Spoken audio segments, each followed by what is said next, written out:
And now it's time for Guerilla Roundup. They'll let you know what happened overnight when things transpire you whilst you sleep. Right there in the loop you keep.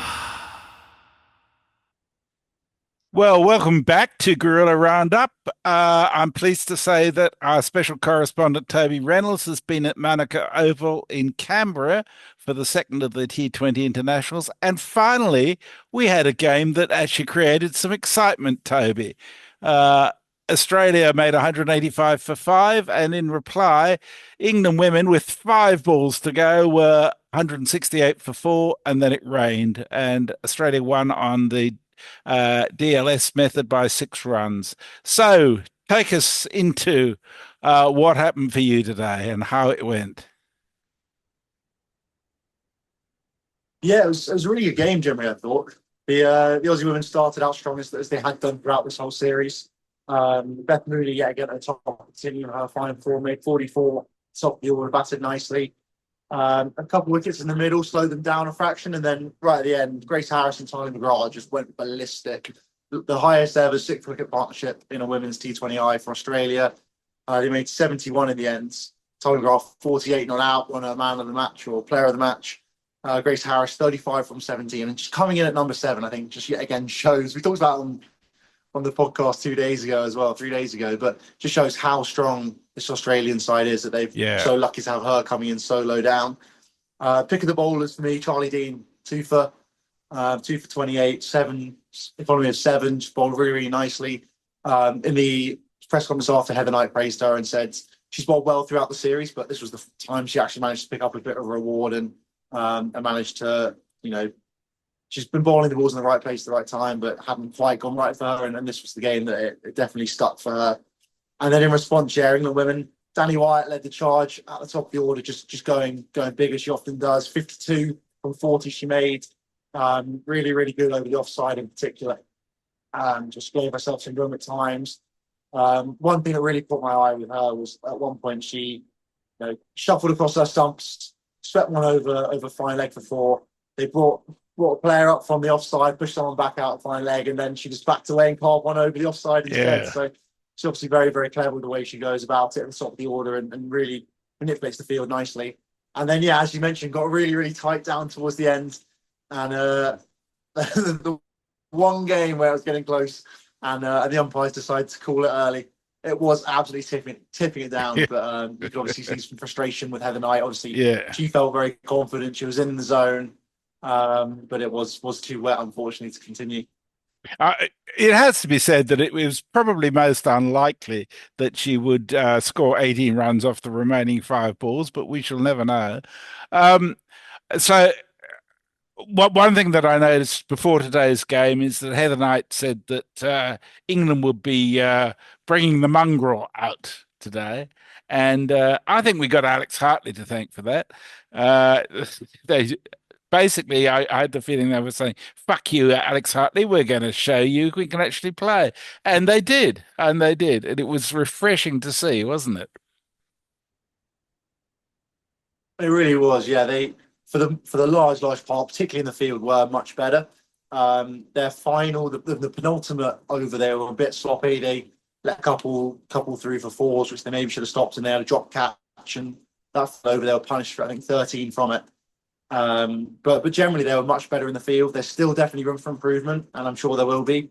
Interestingly, before the game started here at the Oval, there was some teenage girls I think playing. They're obviously from one of the local cricket clubs that had been given, and a few of them were putting the England girls to shame by the looks of it. There was a direct hit from the boundary from one of them, so perhaps maybe they could do with a few tips there. Could be the England girls, but yeah, they were definitely a little bit better today, and definitely I think, as you say, that their inner mongrel came out from within, and there was a lot more fight, which was good to see. And hopefully they'll take that to Adelaide in 2 days' time, and then to Melbourne for the test after that. If it's not a damp English sheepdog by now, after the letdown at the end. There was a moment when they first came off for rain. I suppose we were about 5-6 overs in when England were ahead on the DLS. I think it was Danny Wyatt had hit a four from the last ball before the rain, which took them ahead on the DLS. And it looked like England had won. And then the rain stopped and we came back. So Australia got another chance. I should say too I that think that was the big point there. your video feed is not great. It's very jerky. So I think the Wi-Fi is probably not fantastic there, but I'm sure our listeners will be able to put up with that. Don't worry about it. It's what you have to say that's the most important. Well, so nothing very important then.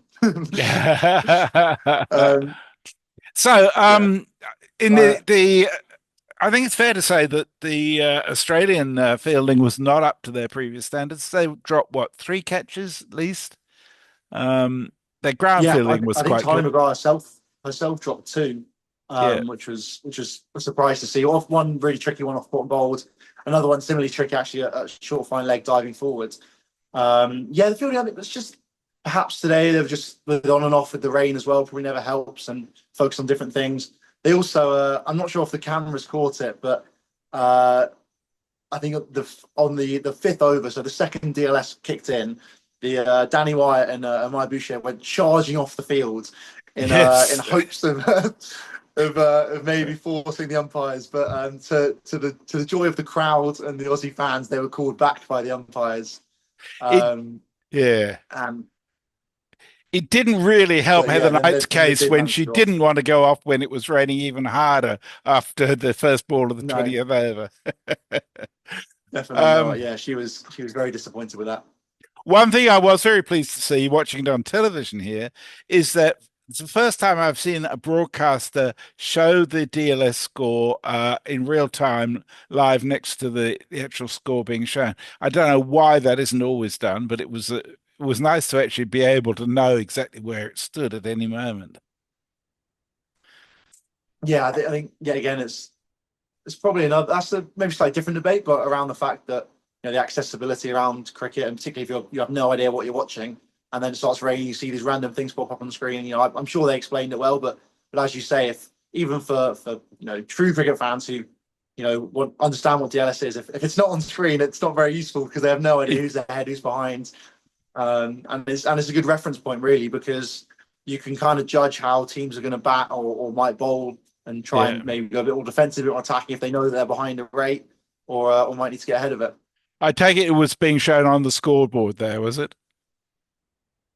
It was indeed, yeah. We thought for a little bit it might have been being updated every over, but actually, they're on top as well. So the 8,500 that were in here today were obviously all able to keep up to date, and could see England, fluctuating just above, just below, and then those couple wickets when Dunkley and Wyatt Hodge got out, and the rate jumped massively. I think it was about 10 or 15 runs behind at times, possibly even more. Yeah. And you could see them slowly clawing their way back to parity, and then off for rain, which I think was a big shame really, because you could see it was absolute. The players were getting drenched out there, but there was a sort of slight disappointment within at least the press box, and I'm sure within the fans as well, that when the rain went off, when they went off for rain, there's just the anticlimax around it all was just slightly disappointing. And Heather Knight did not hide her feelings. She talked about it after in the press conference as well, and said it was more frustration at sort of mother cricket as much as anything else. Yeah, not specifically at the umpires. Yeah, I get that. So she was. I don't think anybody was complaining about her either, because she'd done so much. I mean, what did she make? 43 off 19 balls, which was actually, I think it was a better innings than Talia McGrath. She made 48 off 35 in really crunch circumstances. And if England had won, it certainly would have been. Certainly would have been the player of the match. But I really enjoyed watching it. It makes such a difference, doesn't it, to have a game where there is a sense of this could go either way. It's especially in T20s. One-sided T20s are incredibly dull, but a T20 that's coming to a close conclusion is basically what they're there for, isn't it? Yeah, that's always the key. And I know everyone often the discussion is, oh, do you prefer, high scoring matches or close thrillers? What you really prefer is a high scoring close thriller. And that's Yes. exactly what the fans got today. 180 odds, 186 even for Australia. And it looked like it was going to go right down to the wire. There was perhaps a little bit differently to the previous T20, where about the halfway stage, England looked like they were well in it. This time around, they were slightly out of it, having lost those couple of wickets, and it was really down to the experienced heads of Siva Brunt and Knight to try and guide them through, and they did so excellently. Siva Brunt maybe could have gone a little bit quicker. She was the more defensive of the two. I think knowing that if Knight was striking well down the other end, all she had to do was get a partner on strike, and that's what she did, striking at 22 from 20, a little over run a ball, just knowing that the odd single here and there and a single every ball with the off boundary is more than enough when Knight was going so fluently down the other end. So yes, I think they played it well between them. It was interesting to see that they were going so well at the beginning that Australia brought Alana King in during the power play in the fourth over. I didn't think she bowled very well today. And I think that helped give England a lot more confidence in themselves to keep going really well. I thought the Australians generally bowled okay, but not brilliantly today. But I think the England batting made it hard for them to bowl any better than they did. As you say, their placement was exquisite a lot of the time as well. And by far the best England have batted. Yes, series, I think. Absolutely. And it's just the way that as you say there, the fluency within them all. Yes. Yeah. Anything else to come out of the press conferences after the game? Tommy McGrath did mention again the possibility of a whitewash. I think, it's obviously going to be in everyone's minds. It's a McGrath thing, though, isn't it? Often it was. It really is. It really is. They do love it. So I think England will be just hoping as much as knowing that. Well, yeah, hoping as much as they can, really, that they won't have to endure that and maybe be able to sneak a win in the next game. Heather Knight talked about the possibility of maybe a few changes. I'd like to see maybe Lindsay Smith come in. I think she's a fantastic player. Offers that another spinner if needed. And from a batting front, they've not got a huge amount. Alice Capsey could maybe return. I'm not sure where she'd slot in. Maybe Bess Heath, someone like that. A young cricketer coming through. I think she's really exciting up at Durham now, formerly Northern Diamonds. Really, really explosive lower order hitter. So they might be able to maybe give her some experience in some high pressure moments where Amy Jones is in her early 30s now.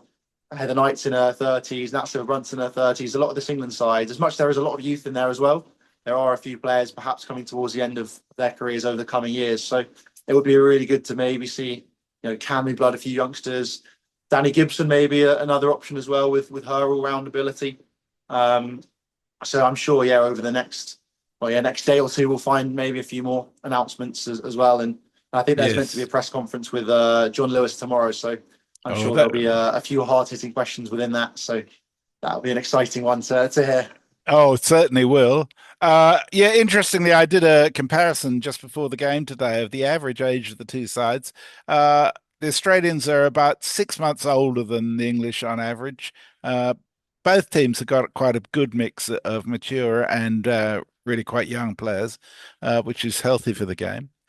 So you're off to the City of Churches, Adelaide, for Saturday's game, I take it? I am indeed, yeah. I'll fly over tomorrow, and then next day is the game. Really quick turnaround. I asked actually Heather about this as well in the press conference, and she sort of said that as much as perhaps it has had an impact, the same for both sides, and it's just part of cricket as much as anything else, the quick turnarounds. I'm sure that both teams will enjoy the break between the final T20 and the tests, a couple of days off there to rest and relax a little bit before 4 pretty intense days. I'm sure it will be under the lights in the MCG. Indeed. There was a certain amount of whinging from John Lewis before this series about the compact nature of the series, but I actually think, given that you're only playing one-day matches and then T20s, that just to have a full day's break between them is not unreasonable at all. That's how it works in tournament cricket around the world. I think keep keep it going, keep the momentum going in terms of your fitness and all that sort of thing. So I don't subscribe to the view that this is too compact a series. I think it's better both for the public and the players at the end of the day. But that's me. So is there anything else to add? I think I'd actually, I think I'd actually disagree with you there. Sorry. I don't know. I think it's one of those where I think obviously you understand, having a day off isn't necessarily, too bad. But I think the fact that it's been a day off or 2 days off every single time is maybe an issue. I wouldn't have an issue had they had maybe 5 days off before, between the two series, for example, the ODIs and the T20s, to maybe try and squeeze 3 games in pretty tight, circumstances. But I think it's maybe had a bit of an impact on this England side that on the Australian side, they've managed to get on a roll, really. And, there's not really been any time for England to sort of disassociate with cricket and take a break. That, and that is, again, part of, test cricket and international cricket, that you do have these, that's one of the big challenges. But perhaps it would have been interesting to see if England maybe had a bit of time to regroup.